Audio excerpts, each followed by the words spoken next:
Morning, folks. The calm before the storm, as the Glasgow Derby is coming soon. Keith here from Command the Hoops. If this is your first time coming across the channel, like and subscribe below will be appreciated.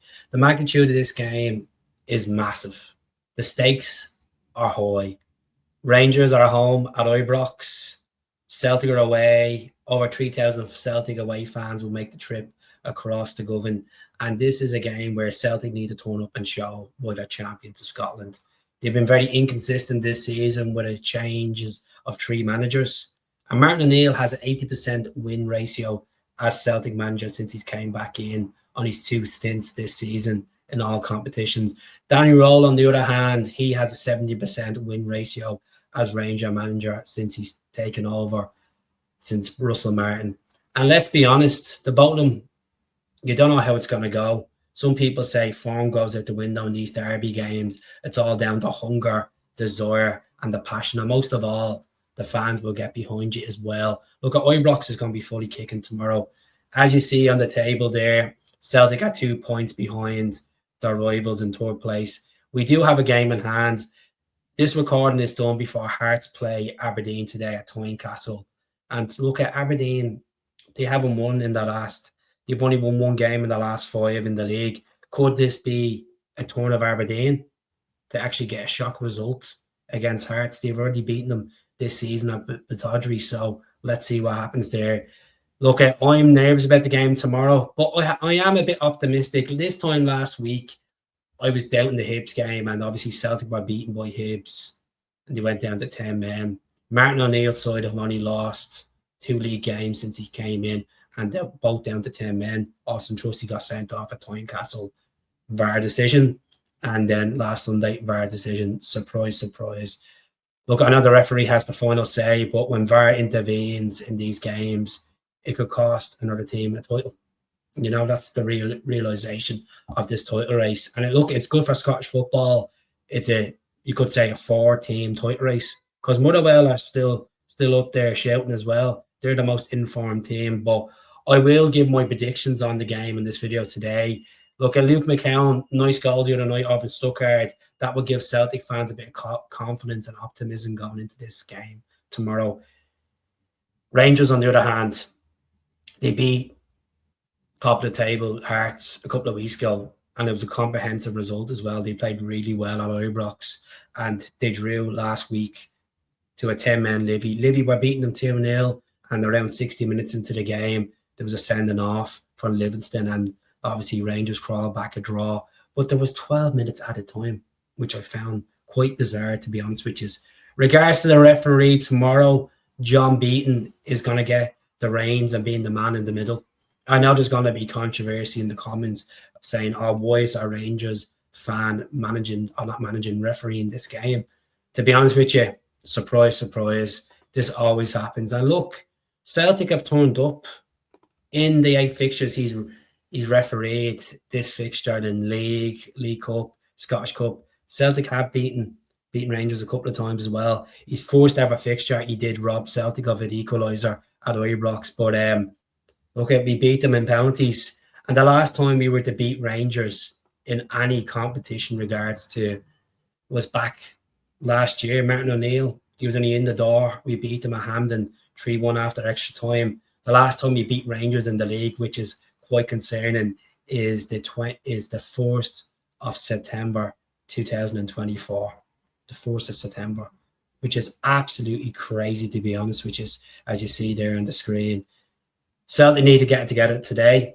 Rangers fans be optimistic. They'll have this belief because Celtic haven't won against them in nearly a year and a half in the league. They're going to be favourites at home because they're flying at the moment, because they think mentally, because they're second in the table, they've beaten Hearts, that the league is theirs. There's going to be loads of twists and turns before the end of this season, folks. We still have to play Rangers at Celtic Park, even though the last time we played them at Celtic Park, they beat us 3-1 under Wilfred Nancy. And that's when you start seeing a turn with Rangers where they'd had the belief. You could see the continuity between the supporters, the manager, everything on board. And now Celtic have their own issues off the field. There's talks of Willie Hawkey may be interested of putting 10 million worth of shares in the Celtic Fans Alliance season ticket holders. We'll see what happens with regards to that over the next couple of days. But let's talk about the teams. Let's talk about the starting lineup for me. This is the starting lineup I'll go for on Sunday. Sinisalo has to start in goal. There's no question about it. Kasper Schmeichel has not been at the level this season. He's conceding goals every single game. It's been brutal goals as well. He can't dive on his left-hand side. He's 39 years of age. He looks like he's completely stuffed. And I don't want to be talked down bad about a keeper, but he's not the answer for Celtic. If you're in a title run-in, you can't afford to be giving errors away. And if the Rangers were to score in the early minutes of the game, it's going to be a long way back for Celtic. A long way back, especially in a hostile environment. Sinisalo was very impressive over in Stuttgart. You know, he kept a clean sheet against a good outfit as well. It's a yes for me. 24 years of age. He looks like the understudy has proved himself that he deserves the number 1 shirt for this fixture. And maybe if Celtic will go on to win this game and he pulls off some vital saves, that could set him up for the rest of the season being the number 1 keeper. Because Schmeichel's been getting away with more, to be honest, which is right back would have to be the Mexican Julian Araujo. Now, there was talks during the week he didn't travel with the squad because of his fitness test. I don't know if that was in mind games from O'Neill. He wanted to rest him for this vital game because Araujo was being absolutely immense since he came in. Obviously, scoring that winner against Kilmarnock about 3 weeks ago just showed that a lot of fans want to get this guy in a permanent deal. He just presses well. He gets the club. He kind of gives me Emilio Izaguirre vibes, to be honest with you. So Araujo has to start for me. Left back would be Kieran Tierney. Some people are saying to me over the comments on my podcast the last couple of days, play Tierney centre back because they have no faith in Benjamin Arthur or Dane Murray. Maybe the spectacle is too immense for them. I think Dane Murray has composed himself quite well. I think with Tierney being rested in Stuttgart, he should have the energy levels to go maybe a full 90 minutes, maybe even 70 minutes, and you could introduce Sarachi from the bench. I know a lot of people like to see Sarachi play, because Sarachi was pretty decent against Stuttgart, but I think Martin O'Neill's going to go for experience. He's going to go for Tierney. Looking at the centre-backs, Liam Scales was rested as well against Stuttgart, so he should have a bit of energy there. Dane Murray, a guy who I would not even considered putting near the Celtic squad last week for even thinking of this fixture.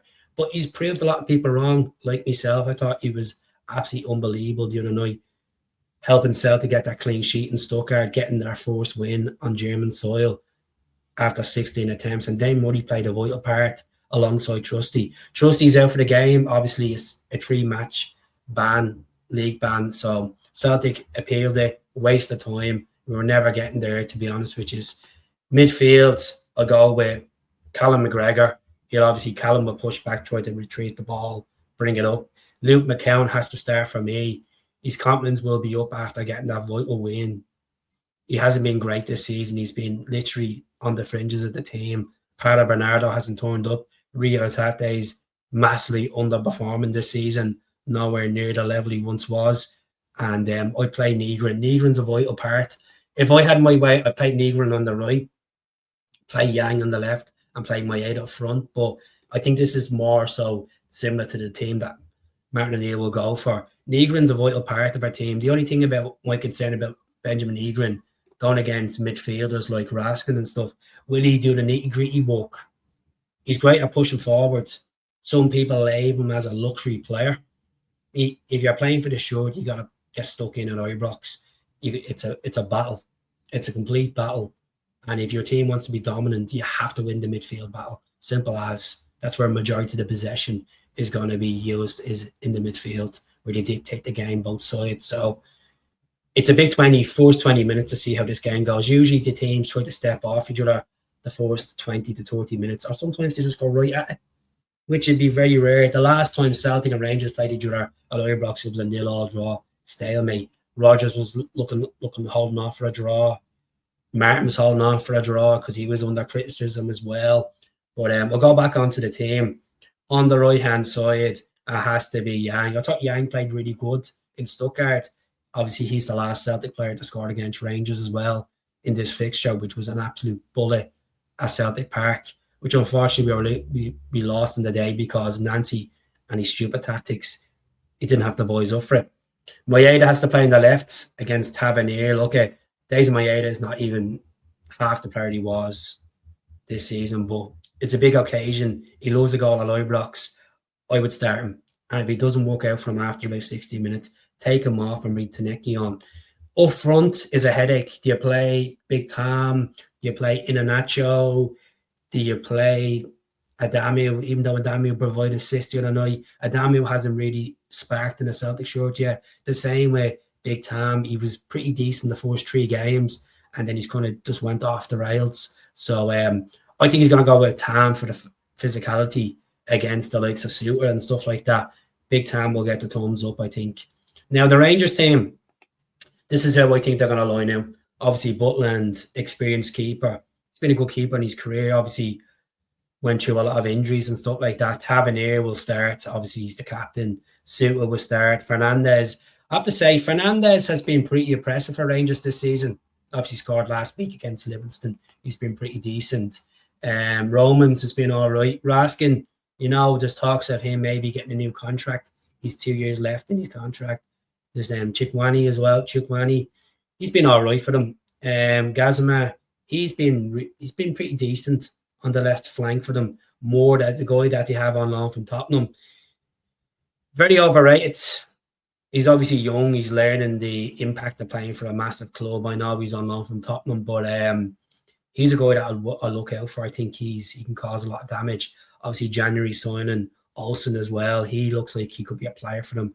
And then up front as well, the man that scored against us twice, we have to watch out for him. And then he scored against Hearts as well. He hasn't been prolific for Rangers this season. Only in the big games he's turned up in Europe and then turned up against Hearts and Celtic. They could play Morawski. They could play him, Bojan Morawski, a guy that has caused Celtic nightmares in the past. But overall, I think the way this game's going to go, Celtic need to turn up, and Celtic need to turn up to a level that they haven't been in the league and show that they can beat Rangers this season.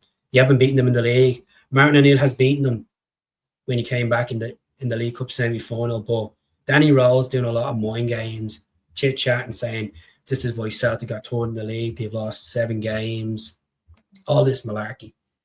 Actions speak louder than words on the pitch. You do your talking on the pitch, and then we'll see what happens. My final prediction for the game, I'm going to say 2-1 Celtic. I think Rangers will score against us. And as much as I hate saying that, I think they will score against us. I think they look physically better in the air against us. The midfield battle is the worry for me. And what I mean by that, we need McCowan, we need McGregor, we need Negrin, or if it's Oxlade-Chamberlain that comes off the bench and makes a difference, we need him to. I can't see Oxlade-Chamberlain starting. The reason why, he's played for massive clubs in the past, like Arsenal and Liverpool, played big derbies, but it's the fitness for me. He's still not up to fitness just yet. I think he'll go with Negrin ahead of Oxlade-Chamberlain. I think he'll start McCowan. McCowan has to start. So Celtic have the likes of Forrest to come off the bench, Chamberlain, maybe Adamio, Iheanacho, Bernardo, which is half the player, Tate.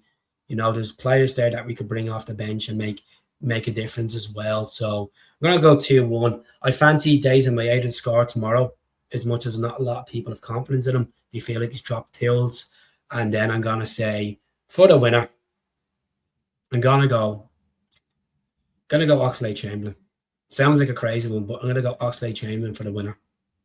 That's what I believe. 2-1 Celtic. If Celtic were to lose this game tomorrow, I think they're out of the title race. Simple. If they draw tomorrow, it just depends on results for the rest of the season, if that point is vital to us. But if they lose tomorrow, they're done. Regardless that game in hand, I feel like we need to win tomorrow and then go on to beat Aberdeen on Wednesday night and build a bit of a bridge between Celtic and Rangers there, so we can get into second place, start focus on winning as much games as we can, hoping that Hearts drop points and then we can actually maybe be level on points and then take them to Celtic Park and beat them in post-split. We never know, but that's my prediction for the game. Please subscribe to the channel. Let us know your predictions. If you're a Rangers fan, look at every view on this channel is important. Let me know how you think I've analysed this game. for both sides, trying to keep it level. As much as I've green tints at times, I think John Beaton better not start wearing his Rangers shirt under the jersey or under the referee top, because he needs to call it level. He needs to call it as it is. Don't let the fans get to you. Don't let the occasion get to you. Just officiate the best you can. VAR is going to be Kevin Clancy and Steve McLean in the VAR room. So that's really it for me. 2-1. I will be doing a podcast tonight around 9:30 for the game as well. Hell. Have a good one. Take care.